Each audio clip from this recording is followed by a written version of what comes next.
Hello, YouTube. Today I had the displeasure of watching this ridiculous video by this bread tuber Hakeem about how landlords are evil, and it's just so stupid. I mean, Hello.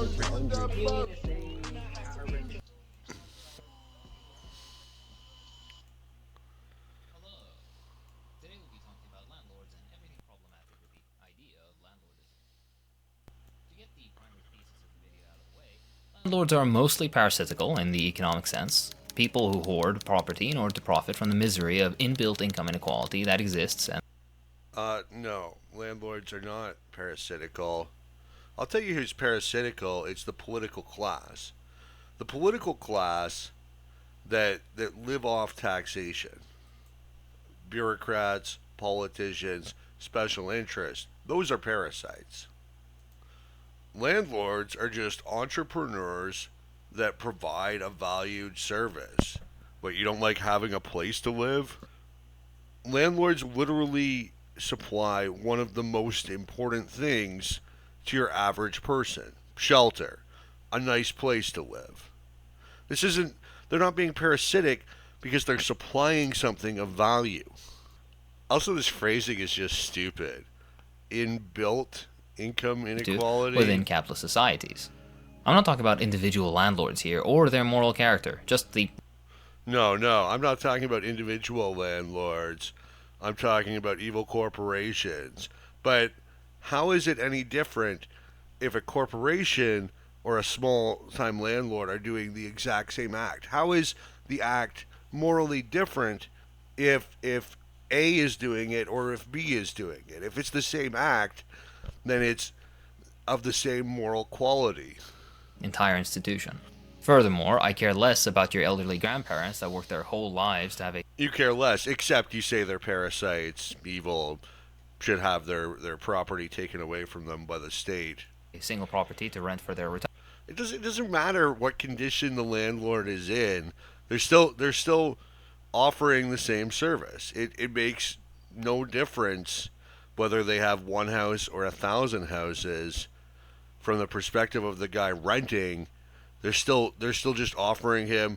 What does it matter if the grocery store I shop at has 1,000 outlets or one outlet? I mean, maybe it'll appeal to that like trendy hipster that wants to have everything unique. But from the perspective of a consumer, it makes no difference what shape or condition the landlord is in, whether they're, this really friendly old couple here or a mega corporation. Um, they're still doing the same act. They're still, so it makes no difference. Either it's praiseworthy or neutral or contemptworthy, but why does it matter whether they're a corporation or an individual if they're doing the exact same thing? It's a basic moral premise is that of universality, that we have the same standards for everybody in the universe, that for A to act is for everyone to be able to act. So if that's Kant's moral imperative. So if it's okay for Granny Smith and Grandpa Smith here to rent out their home that they saved up for, then it should be no different for anybody else. And more about the multi-million and billion-dollar individuals and companies that own dozens, if not hundreds and thousands of properties with basically no oversight. Historically, landlords over land You don't need oversight. If you don't want the deal they're offering, don't take it. got it through aristocratic privilege, politically preferential treatment for the ruling class, or outright robbery.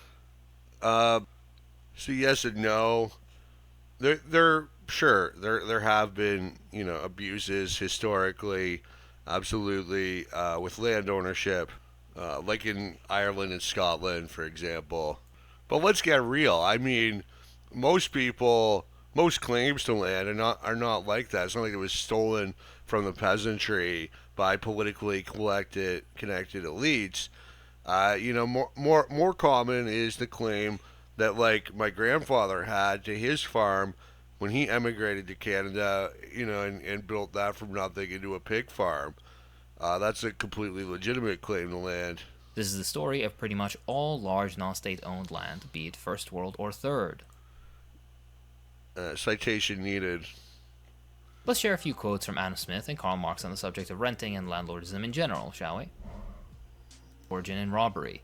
The landlord, like all other men, loves to reap what they never sowed, and demand a rent even for the natural produce of the earth. The landlord is the one whose revenue costs them neither labor nor care, but comes to them, as it were, of its own accord, and independent of any plan or project. This is hardly the only weakness of Smith. Smith is highly overrated. People view him as the grandfather of economics, father of economics. Reality, Ricardo, who preceded him, had a much more clearer picture of what was going on in his essay sur la nature de commerce en general. There's nothing wrong with owning property. There's nothing wrong with renting it out. Nothing wrong with being a landlord. Smith was just dumb here. Of their own. Adam Smith even dunks on the idea that landlords I mean, he was a labor theory valuist. What do you want? I mean, the guy was. It was like 300 years ago. He made a lot of mistakes. justify themselves by maintaining the land that they own. The rent of land, it may be thought, is frequently no more than a reasonable profit or interest for the stock laid out by the landlord upon its improvement. This, no doubt, may be partly the case upon some occasions. The landlord demands, 1. A rent even for unimproved land, and the supposed interest or profit What is he going to do? Rent it out for free? upon the expense of improvement is generally in addition to this original rent. 2. Those improvements, besides, are not always made by the stock of the landlord, but sometimes by that of the tenant. When the lease comes to be renewed, however, the landlord commonly demands the same augmentation of rent as if they had been all made by his own. 3. He sometimes demands rent for what is altogether incapable of human improvement.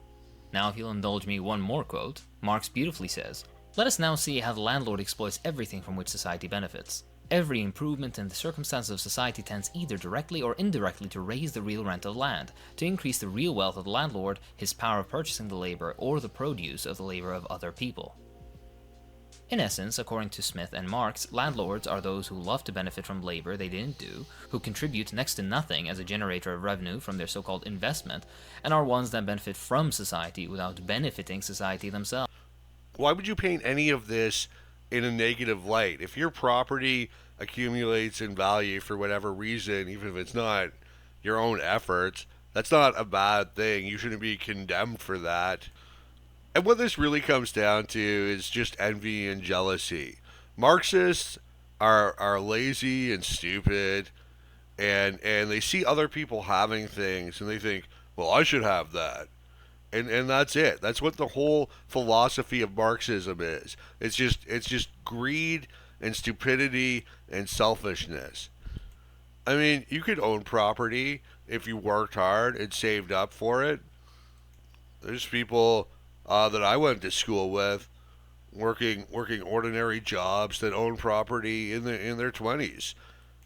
Not not me, but people I knew, there was nothing special about them. They worked up and they saved their money. They didn't consume it. They got a loan from the bank. I mean, they weren't rich people.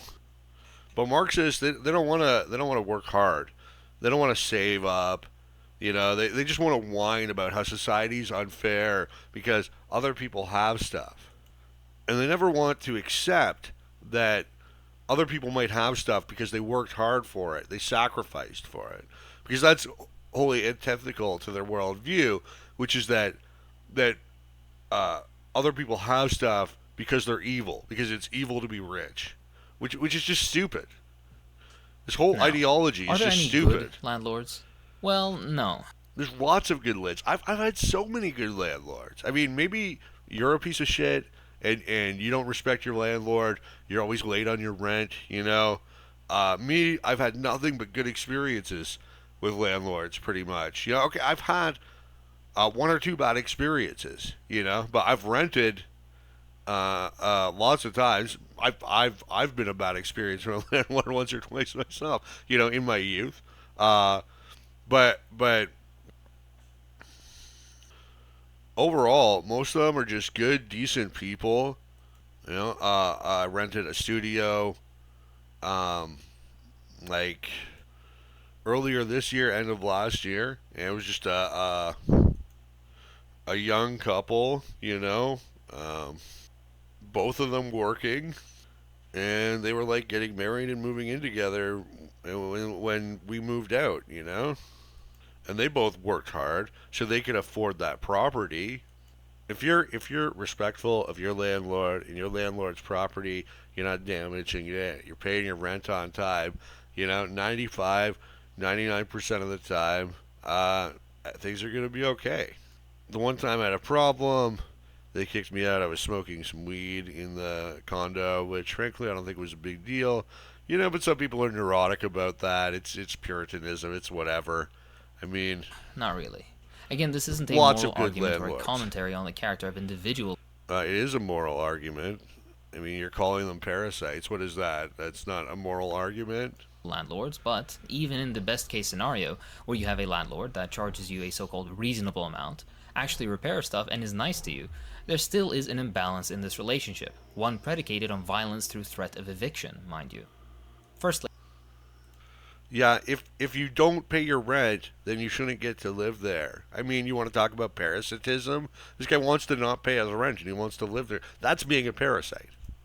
how nice he is to you depends on your paying of the rent. And out of the Yeah, if you fuck somebody over, they're not going to be nice to you. If you cheat them, if you break your word in your contract, I mean, if you're not paying your rent, you're basically stealing from your landlord. That's what it is. money you pay, he takes That's what it means to break a contract. some and uses it to repair stuff. So in all honesty, it's you paying for the repairs of someone else's No, you're paying for your shelter. property. You're paying so that you have a place to live, a condo in a city. And the so-called reasonable amount he charges doesn't change whether the mortgage on the property is paid off or not. No, obviously it doesn't. That's not how prices work. It changes based on supply and demand, based on the rental market, not based on whether the guy has a mortgage or not. In fact, I've never heard of a rent discount once a mortgage on a property was paid off, which should be logical Of course you haven't. That's not how it works. for the oh-so-nice landlord. He's still sitting on and profiting from property that you could have gotten a mortgage yourself to pay, and Then why didn't you? Because you don't have the down payment, because you don't have the credit.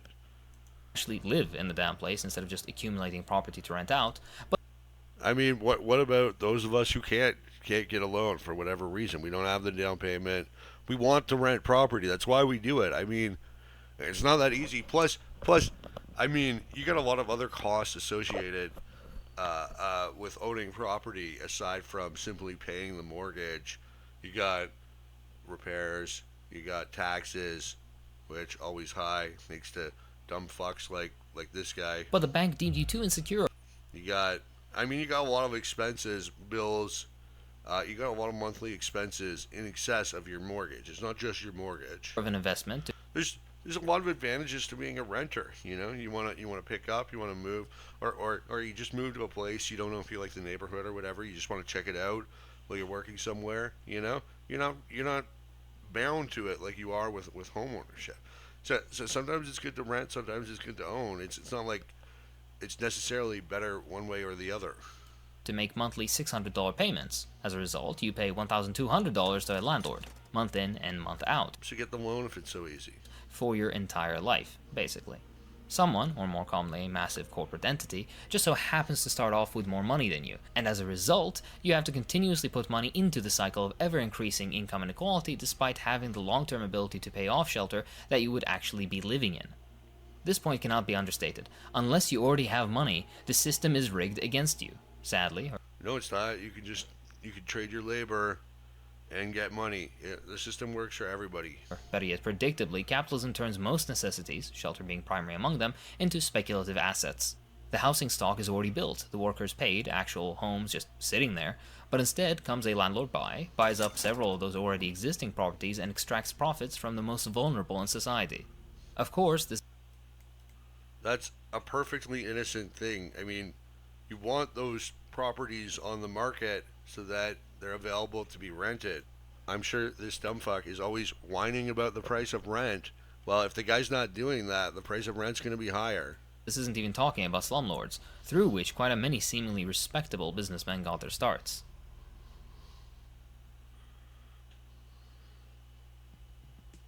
statistics and realities. This is all according to a great article titled There is No Such Thing as a Good Landlord, linked in the pinned comment below.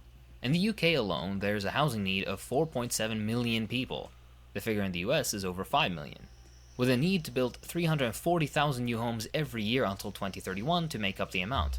The actual number being built was only 160,000. In time, there are 320,000 people homeless in the UK, with almost half of those being children, and 1.15 million people on waiting lists for social housing. In the US, the official figure for homelessness is nearly 600,000 people, but the actual amount is much, much higher due to a clever sleight of hand intended to paint a more pleasant picture. Yeah, but the thing about homelessness is most of these people are mentally ill or on drugs or both. So they're just not really going to be functioning members of society. It's unfortunate. It's a small, tiny percentage of the population. It is what it is. I mean, yeah, you build shelters or whatever. And there's some things we could do, you know. We could legalize flop houses. Um, because you know these guys can't really get like $50 a day for rent or whatever, but they might be able to scrounge up 5 or 10, or charity could pay it or whatever. Uh, but I mean, yeah, it sucks. Homelessness sucks, but whatever. That's charity. I mean, that's what charity's for. That's how charity should be. You know, charity is the right approach to handling this. And there's shelters, whatever. They have their tent cities. I mean, what are you gonna do? What this all means is that the supply doesn't meet the demand. Mouthwatering news for a prospective landlord. Less supply with Another big factor here is zoning regulations that prevent the construction of housing. Yet another case where you have government intervention in the market, making things worse for consumers because you have all these single family homeowners. They don't want anything to impact their property values. So yeah, we shouldn't have these regulations. You should be able to. We shouldn't regulate. Well, any market really, but the housing market. You should just be able to build whatever sort of housing you want not wherever. rapidly increasing And then the other flip side of it is, you know, maybe city services can't accommodate, you know, higher density housing or whatever. But that's because city services suck because it's a government monopoly. So of course it's going to be crap. You know, it's not going to work. means property values skyrocket. Government monopolies don't work, right? So that's the whole problem. You know, you have all these government failures cascading together, and then people are like, oh, look, it's capitalism's fault. When it's the government that's fucking up every step of the way. The government's the problem every step of the way. A two-way street, of course, as more landlords try to buy up as much as they can chasing this golden goose, further increasing property prices. I don't think that's what the phrase two-way street means. Already renting see the potential of ever owning their own property drifting farther and farther away as housing stock depletes and becomes increasingly more expensive, with the average house price being 8 times the UK average wage and as high as 14 times that in London. The figure is only slightly better at 7 times the average US yearly salary in the United States. In the UK, if you don't earn the equivalent of $83,000 a year, or nearly $140,000 a year in London, then it'll be virtually impossible for you to ever own your own place. Anyway, this whole line of thought, like, okay. And first of all, you know, like 66% of Americans, Canadians too for that matter, own their own home. So this whole narrative that home ownership is impossible, obviously false. And if the typical cost of a house is £220, you know, there's cheaper ones too, right? Not everybody gets to live in a mansion.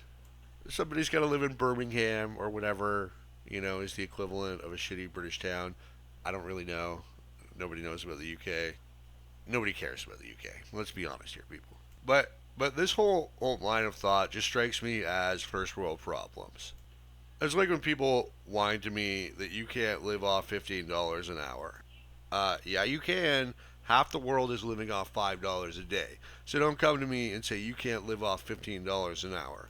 I don't care how much you pay for avocado toast. Yeah, you fucking can. What people don't understand is like most places in the world, it's not even that common to have like a room of your own. You know, like in like Brazil, the Philippines, all these poor countries, people share rooms. It's like several people to a room. And I think it's a great thing that the first world is so wealthy, that people take for granted how good things are. I think it's a great thing that capitalism has produced all this wealth so that everybody's insanely wealthy and they don't even realize it. I just think it's stupid that while being in this incredibly wealthy position, people are whining about not being even wealthier. Oh, I can't afford a home. Oh, I'm only making, $16 an hour US, which puts you at like the top 1% of income in the world, you know? Like, get some global perspective and stop being a whiny baby. $40,000 a year in London, then it'll be virtually impossible for you to ever own your own place. In the US, to afford the average house price of $374,000. And also, London is the financial center of Europe. Like, yes, things are going to cost more in major metropolitan, capital regions because that's where all the rich people have to go for the rich people jobs and bids out the market, go live in the country, go live in one of these cheap towns if you have limited income. $1,000 via mortgage, a minimum income of $105,000 per year. For many, a virtual impossibility.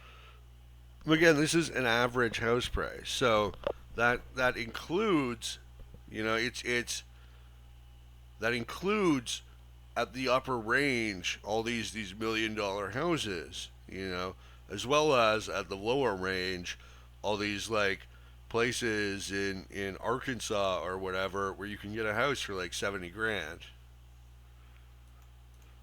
I don't know about Arkansas specifically, but there's definitely some states where you can get a house for an affordable rate. Here's a look at houses for sale in Milwaukee under $100,000, including this bad boy for 35,000. Built okay in 1883, but she's holding up nice. And look at that beautiful white paneling. Mwah. I don't even see the words "as is" written anywhere in this ad. I haven't scanned it entirely. So that's the problem with averages. Is included in that average are these homes in like Hollywood for $20 million, as well as like some trailer in I mean I don't even know the states, but some state that nobody wants to live in, for 20,000. And and by the way, according to the U.S. Census, the real medium household income was 75,000 in 2022. And renting is not the end of the world anyway. $105,000 per year. For many, a virtual impossibility. You either rent or you're on the streets. Thus, you have no choice but to rent and pay whatever price desired by the landlord, as shelters kinda non-negotiable. No, because you don't have to rent from one specific landlord. That's how markets work. That's how supply and demand works.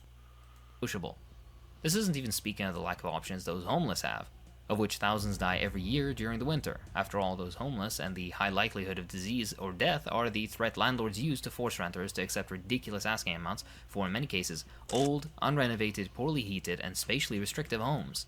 That looks like a perfectly nice condo. The system is fundamentally weighed in favor of landlords. I mean, put some furniture in there, put a flat screen in there.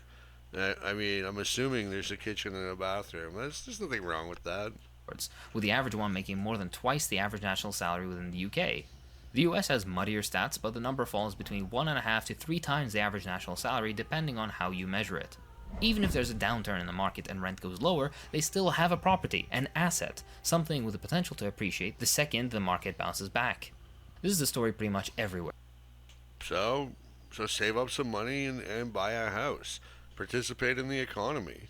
If it's really this easy wealth printing machine. Of course, it's not, because you have to deal with scumbag tenants that don't pay their rent, that won't get evicted for 6 months because the court system it has so many loopholes. I mean, I don't know about America, but in Canada, it's absolutely ridiculous. So many people, you hear their stories all the time online. So many people, they have a property, they won't even rent it out because there's so many scumbag tenants that refuse to pay their rent, that won't leave. They say, oh, you have to, and then they have to go through the tribunal, the landlord tenant tribunal, because otherwise it's like a self help eviction, and then you're opening yourself up to all sorts of legal liability. So then the landlord's got to wait like 6 months, 9 months just to get a hearing, and even then you wait 5 months, 6 months, and there's some mistake in the paperwork. Oh, you gotta go back. It's another 3 months wait. Meanwhile, the guy's not paying rent. He's destroying your property. I mean, being a landlord can be an absolute nightmare because there's so many deadbeats and people like this guy that think landlords are evil, so anything you do against them is fine. When in reality, most landlords are just ordinary people, and even when they're corporations, so what? They're still providing a valuable service, renting out property so people can live there. Where most people spend about 25% of their monthly income on rent, and in some places this number can be as high as 30, 40, 60% or even higher of your monthly income. And the beauty is you can't do Maybe if you work part-time at deranged. anything about it because usually all the good jobs are in large cities with already bloated renting or property markets. Fundamentally, landlords both create and profit from the existence of poverty and homelessness. No, landlords do not create poverty. Poverty is the natural condition.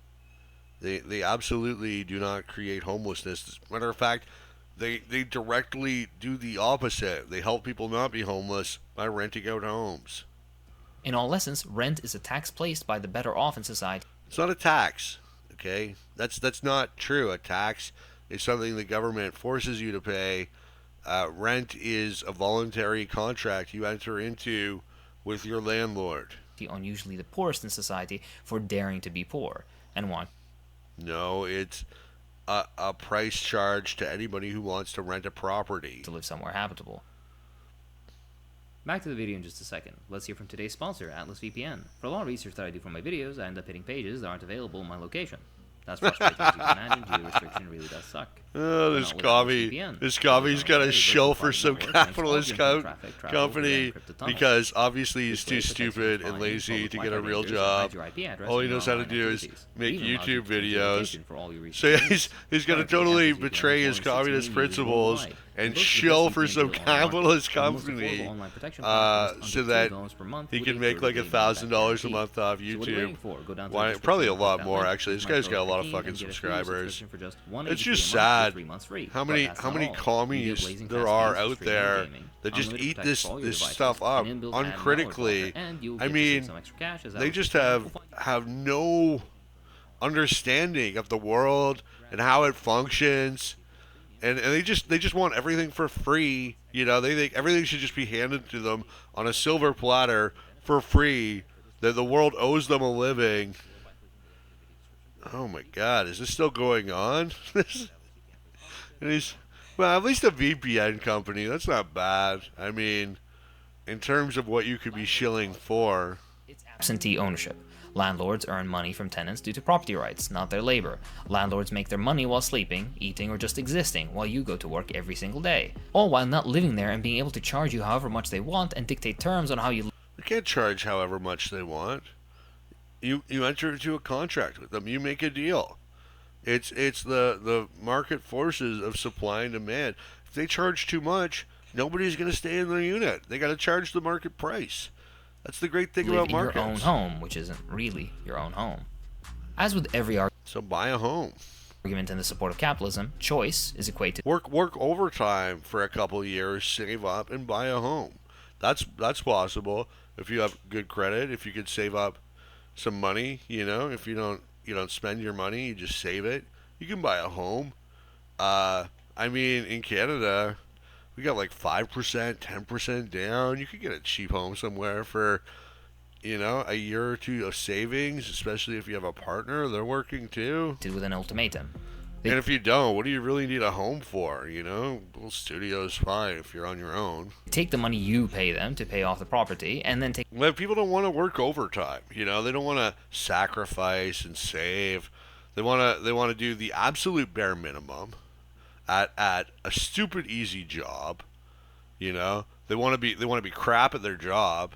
They want because it's, oh, I'm not paid enough to actually work hard. You pay me $15, you get the bare minimum work. I'm quitting, right? It's stupid.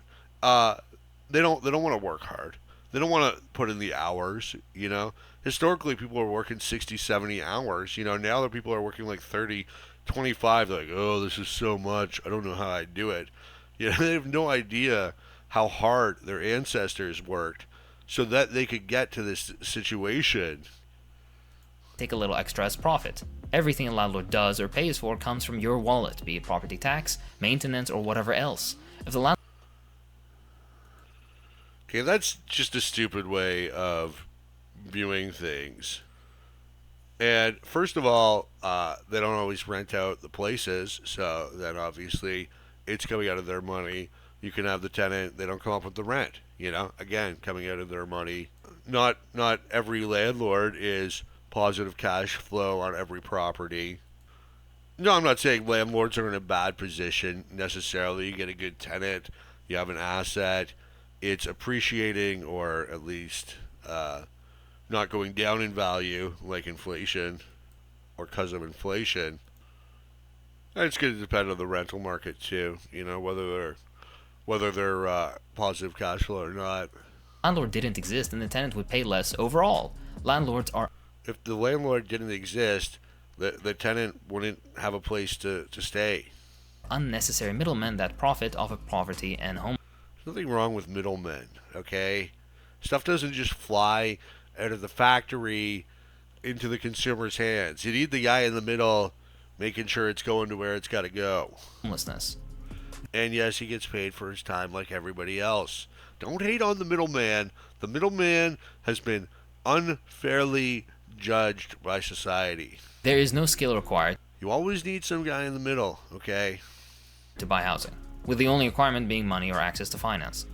Money, credit, income. To notice that there is a need in a community for housing is to notice that people need food, meaning it completely. And again, if it's so easy, then get off your butt, work a little harder, put in some overtime, get a second job, get a property yourself, start earning, 2 times the national income. Like I believe that BS statistic. Ridiculous thing to stake your right to hoard housing to. To quote the Greater Manchester Housing Action, a landlord might argue that they possess a skill in predicting in advance when a residential area will gentrify, and then use their skill to invest shrewdly in such areas to bring themselves greater profit margins. Such a skill is of no benefit to society, so it's unclear why it warrants financial reward. Minimal bravery is required to invest in a rental property. In the unlikely event a landlord fails to find some desperate soul to rent their purchase to, they still have a capital asset that is likely to have appreciated in value. Well, I disagree. I mean, there's no real reason why a house should appreciate in real value, post-inflation value. It depends on where the market is.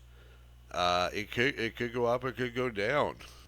If you're in a town, it's dependent on an industry. That plant shuts down.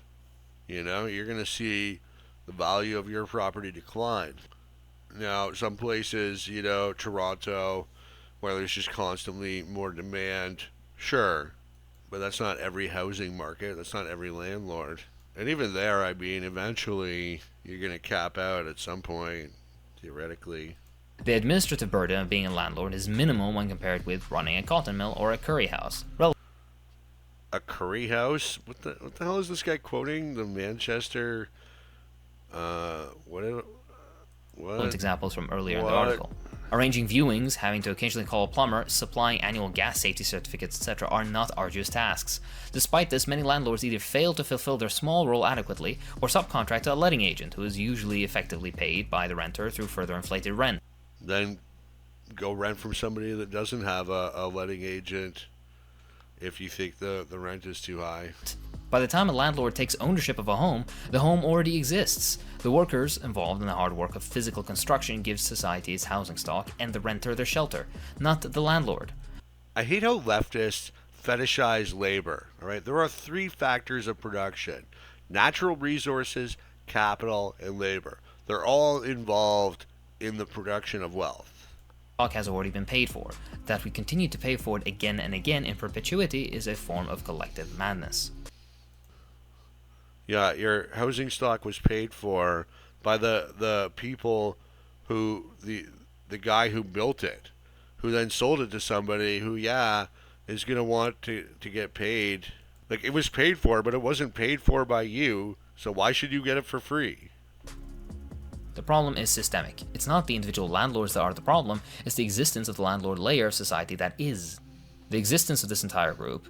There's nothing wrong with landlords. Landlords are they provide a perfectly solid function. That own housing for whatever reason and leaves the rest unable to do the same unless they pay a monthly fee to use said housing that the landlord just has and does.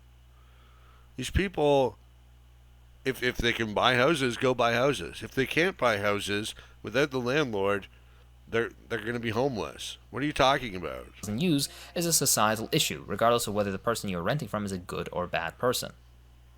A potential solution and conclusion. I did not intend for that to rhyme. The obvious solution is socialism, with publicly owned housing for all. Yeah, that's not a good solution. Socialism. The left has answered everything. Let's just have socialism.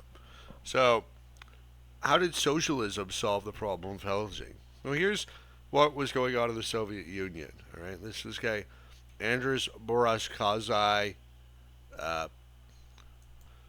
he lived in a Soviet satellite, and so what was the socialist housing like there? You would have a family of four living in a 10 by 10 unit, uh, 10 by 10 kitchen, living room, 10 by 10 bedroom, with communal toilet and running water. That was the socialist housing in the Soviet satellite. Here's another guy. The Soviet Union had very sophisticated methods of population control, and housing was one of the most heinous.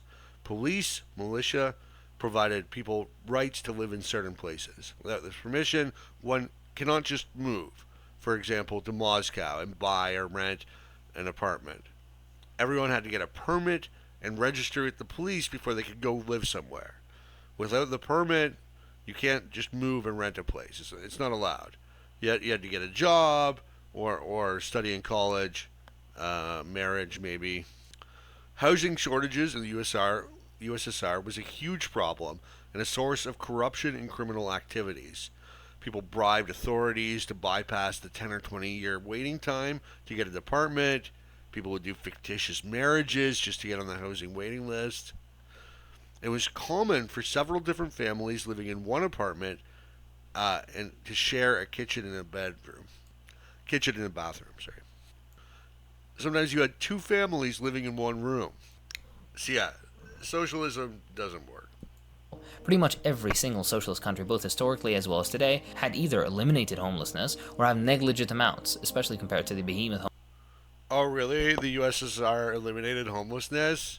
No. In the Soviet Union, homelessness was illegal. And if you were homeless, they would just send you in work camps. You would have to do forced labor. Plus, the communal apartments were so crappy, it was practically like being homeless anyway. And rest of the so-called prosperous Western capitalist democracies. I mean, even by his stats, homelessness is like a tiny, tiny fraction of the population. I've spoken extensively on socialism elsewhere, and concrete steps can only be taken through direct action, organization building, and agitation. Socialism does not work. It is a failed ideology.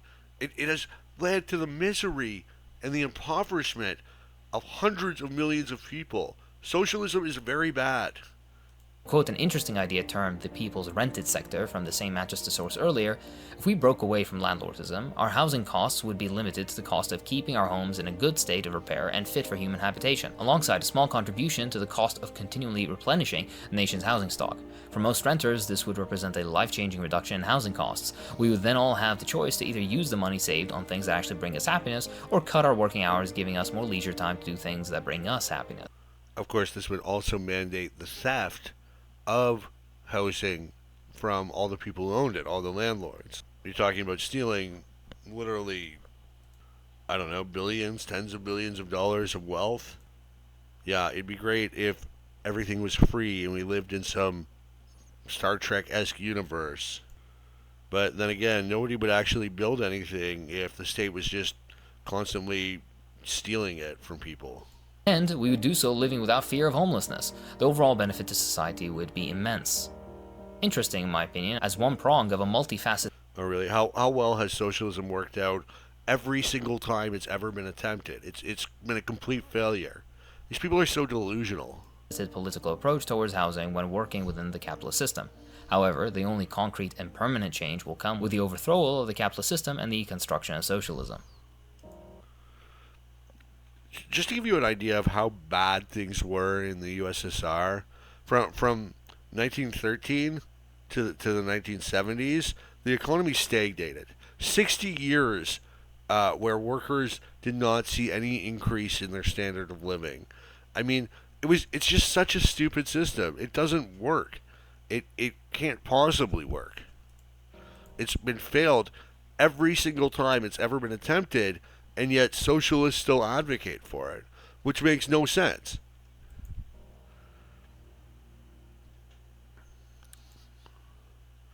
I mean, that's all I could take. This guy's an idiot. Landlords are good. Socialism's evil. That's all I gotta say.